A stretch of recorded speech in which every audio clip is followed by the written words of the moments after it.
여러분 안녕하십니까? 2월 12일 정오뉴스입니다. 첫 소식입니다. 오늘 오전 판문점에서 남북 고위급 회담이 열립니다. 차관급 이상 남북회담은 7년 만으로 남북 관계가 중대 기로에 섰습니다. 남북 고위급 회담이 오늘 오전 10시 판문점 남측 평화의 집에서 열렸습니다. 우리 측에선 김규현 청와대 국가안보실 1차장이 수석 대표로 나서고 청와대와 통일부, 국방부 관계자들이 참석합니다. 북측에선 대남 정책을 총괄하는 통일전선부의 서열 2위 원동현 부부장이 수석 대표를 맡았습니다. 오늘 회담에서 북한은 한미연합훈련 중단을 포함해 자신들이 제기한 이른바 중대제안의 이행 방안을 주요 의제로 거론할 것으로 예상됩니다. 이에 대해 우리 측은 오는 20일 이산가족 상봉 행사의 원활한 진행과 이산가족 상봉 정례화 등을 제기할 것으로 보입니다. 문제는 한반도 신뢰 프로세스의 구체적 의제를 발전시키지 못하는 등 우리 정부가 이렇다 할 의제를 갖고 있지 않다는 점인데 북측이 내놓을 의제에 대한 답변도 기존 입장을 반복하는 수준이 될 가능성이 높습니다. 또 키 리졸브 등 한미연합훈련에 대해서 방어적 연례적 훈련이라는 기존 입장을 재확인하는 선에서 그칠 전망입니다. 결국 남북의 새 정부 출범 이후 처음으로 성사되는 고위급 접촉이지만 단번에 밝은 전망을 기대하기는 다소 일러 보이며 회담 결과에 따라 꽉 막혔던 남북관계에 훈풍이 불 수도 있겠지만 이견만 확인될 경우 남북관계는 더욱 악화될 수도 있습니다. 다음 소식입니다. 국정원 개혁특위에서 여야가 국정원을 개혁할 수 있는 방안이 아니라 오히려 국정원의 정보 공개를 대폭 제한하는 방향의 합의를 한 것으로 드러나 논란이 커지고 있습니다. 특히 민주당 측이 이 같은 안에 별다른 문제의식 없이 합의한 것으로 드러나 당내에서부터 반발이 터져나오고 있습니다. 최근 국정원 개혁특위 새누리당 김재원, 민주당 문병호 간사는 비공식 기자회견을 폐지하고 국정원장의 동의를 얻어 정보위원장만 브리핑할 수 있도록 한다는 잠정 합의문을 발표했습니다. 또 현재 12명인 국회 정보위원회 숫자도 10명 이하로 줄이고 국회 정보위원장실장은 물론 주변 복도까지 보안시설을 별도로 설치해 출입을 통제한다는 방침입니다. 당내 비판이 거세지고 있는데요.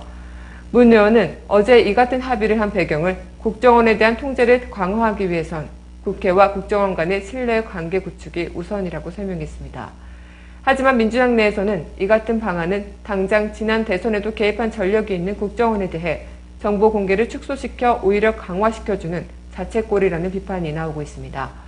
또한 최근 국정원 대선 개입 사건 혐의로 기소된 김용판 전 서울지방경찰청장의 무죄가 선고되면서 특검 도입이 필요하다는 여론이 높아지고 있는 상황인데다가 민주당 원내 지도부가 이 같은 합의를 사실상 용인해 준 것 아니냐는 당 안팎의 비난도 감지되고 있어 향후 적잖은 마찰이 예상됩니다.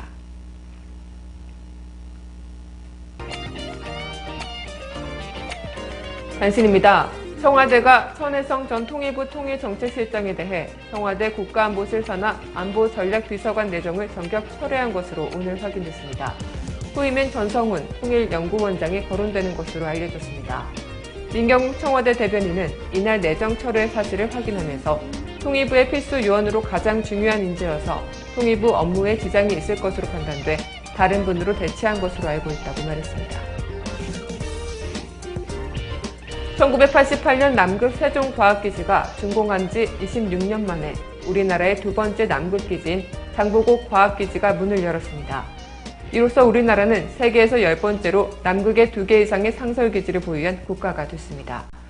2006년부터 총 1,047억 원의 예산이 투입된 장보고 기지는 총 면적 4,458제곱미터의 생활동, 연구동, 발전동 등 16개 동과 24개 관측 장비, 부대 설비를 갖추고 최대 60명을 수용할 수 있는 규모로 지어졌습니다. 무라야마 도미이치 전 일본 총리는 오늘 한국과 일본이 과거 역사를 직시하고 그에 대한 반성을 해야 한다고 말했습니다.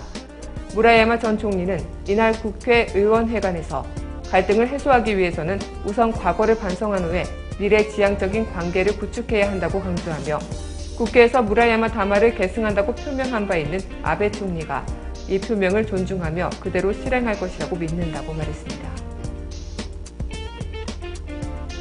이상화가 러시아 소치 동계올림픽 스피드 스케이팅에서 금메달을 차지하고 아시아 스피드 스케이팅 선수로는 처음으로 올림픽 2연패를 달성했습니다.